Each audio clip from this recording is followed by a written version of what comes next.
Hey, BC. Yeah? It's kicking. Chicken? Awesome.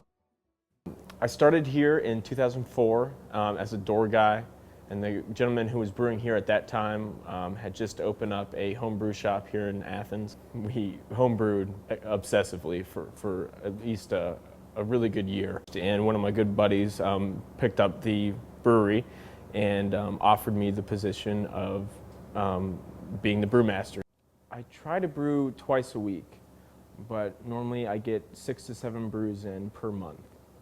I'll have many different beers in different stages. I'll have some that are fermenting, some that are conditioning, some that are aging, and then hopefully 6 or 7 that are on tap. Most of the time when I formulate a recipe, I find a beer style that I want to make. And I'll buy a lot of, let's say I'm making a porter. I'll go out and I'll buy a handful of porters. And I'll kind of mentally note what I like about each one or what I dislike.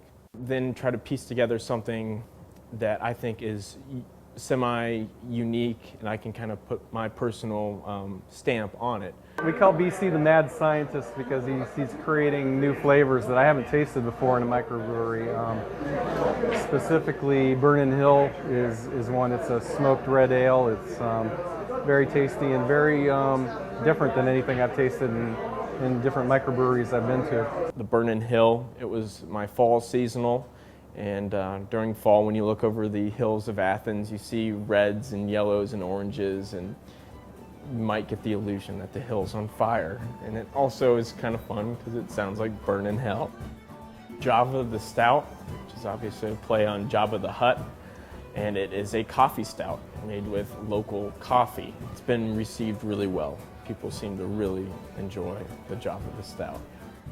The aging of wine or the aging of beer is starting to get blurred, as well as the price tags on beer are getting more and more expensive because it's becoming more and more of an art and being looked at as more of an art than like this working man's swill that it was associated with years ago, which is all because of this new craft resurgence in craft brewing.